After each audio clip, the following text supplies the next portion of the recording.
کے کھڑا ہے اور جب وہ نہر سے نکلنا چاہتا ہے تو وہ آدمی پتھر مارتا ہے اس کے منہ میں، پھر بیچ دریا میں چلا جاتا ہے اور وہ نکلنے نہیں پاتا ہے۔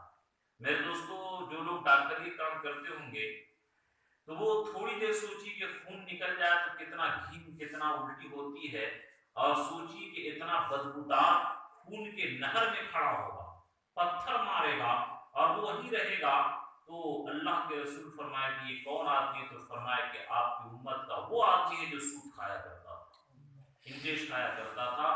تو میرے دوستو، باتیں بہت ہے، اصل کہنے کا مقصد یہ ہے چند باتیں کہ ہم لوگ اپنی زندگی بنانا چاہتے ہیں تو اللہ نے جو زندگی دیا ہے وہ زندگی جس طریقے سے دیا ہے اسی طرح گزاریں گے تو صحیح سے زندگی گزرے گی۔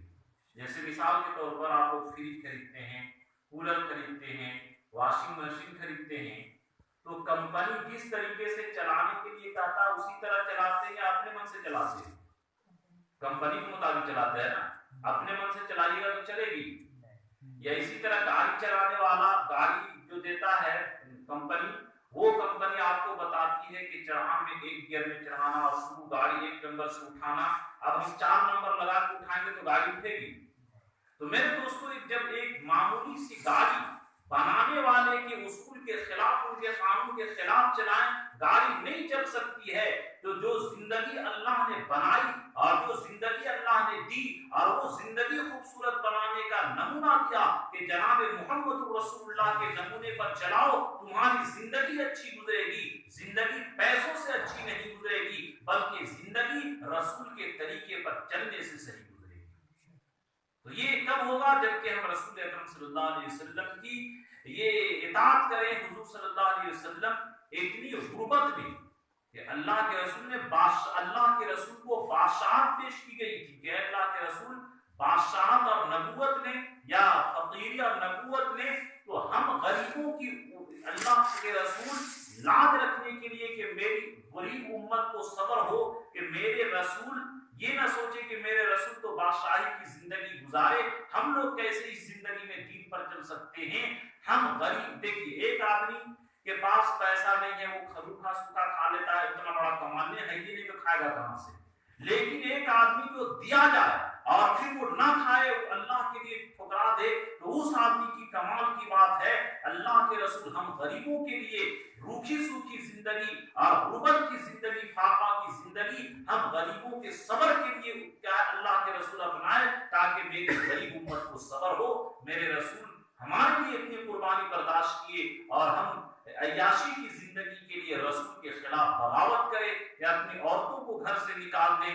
تو میرے دوستو، میری ماں بہنیں ہیں، ان سے بھی گزارش ہے اور آپ سے بھی کہ مرد کلکم راع و کلکم مسئول عن رعیتہ، کہ تم میں سے ہر مرد اپنے گھر کا ذمہ دار ہے، پردھان ہے، اپنے گھر کی رعایا کے بارے میں پوچھا جائے گا۔ آپ مرد مضبوط ہو جائیے، عورت نہیں جا سکتی ہے۔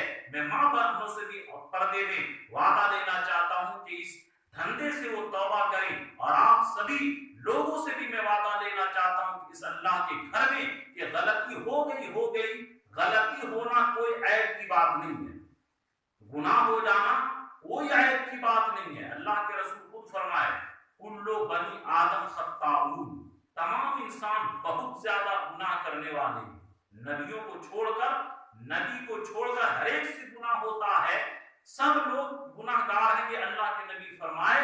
لیکن کیا خیر الخطائین التوابون، بہترین گناہ گار وہ ہیں جو توبہ کر لیں۔ اور توبہ کا کیا مطلب؟ کہ جس ناجائز کام کو کر رہے ہیں اس کو فوراً چھوڑ دیں۔ پہلی شرط ہیلے کی کیا ہے کہ اللہ توبہ توبہ، اور نماز نہیں پڑھ رہی تو مذاق ہو گیا، یار تم کو نہیں ماریں گے پھر مار رہا تھی تو مذاق ہو گیا۔ تو پہلی شرط یہ ہے کہ اس گناہ کو فوراً چھوڑیں۔ دوسری شرط یہ ہے کہ اس گناہ پر افسوس اور ندامت ہو، جیسے غلطی سے اپنے بیٹا کو لگ جا گولی تو زندگی بھر ہوتا ہے کہ ہم سے ہماری غلطی سے لگ گئی، اسی طرح روئے کہ اللہ ہم سے غلطی ہو گئی۔ اور تیسری شرط یہ ہے کہ آئندہ اس گناہ کو کبھی نہیں کریں گے، یہ پکا ارادہ کر لیا، اگر پھر ہو جائے تو پھر توبہ کر لیں۔ ہم لوگ گناہ کرتے کرتے تھک جائیں گے لیکن اللہ معاف کرتے کرتے نہیں تھکے گا۔ یہ رب کا فرمان ہے کہ یا ابن آدم لو بلغ استغفرتنی غفرت لک ولا ابالی، کہ اے میرے آدم کی اولاد، اگر تمہارے گناہ زمین سے لے کر آسمان تک پہنچ جائے اور تم مجھ سے مغفرت چاہو، میں تمہارے گناہوں کو بخش دوں گا اور مجھے کوئی پرواہ نہیں ہے۔ دیکھیے اگر ہم آپ کی بستی میں آئے، آپ کے گھر کے بول توڑ دیں تو آپ لوگ ناراض ہو جائیے گا کیونکہ آپ کا نقصان ہوا، لیکن کتنا ہی گناہ کیجیے اللہ کو نقصان تھوڑی ہی ہے، کتنا اپنا نقصان ہے۔ نیکی کریں گے تو اپنا فائدہ، گناہ کریں گے تو اپنا نقصان۔ نیکی کریں گے تو اللہ کا کوئی فائدہ نہیں، گناہ کریں گے تو اللہ کا نقصان نہیں۔ اس لیے جتنے بھی گناہ ہو جائے اور توبہ کر لے، اللہ معاف کر دیتا ہے، یہ اللہ کا وعدہ ہے۔ انہ هو الغفور الرحیم، کہ اللہ بہت زیادہ معاف کرنے والا اور بہت زیادہ مہربان ہے۔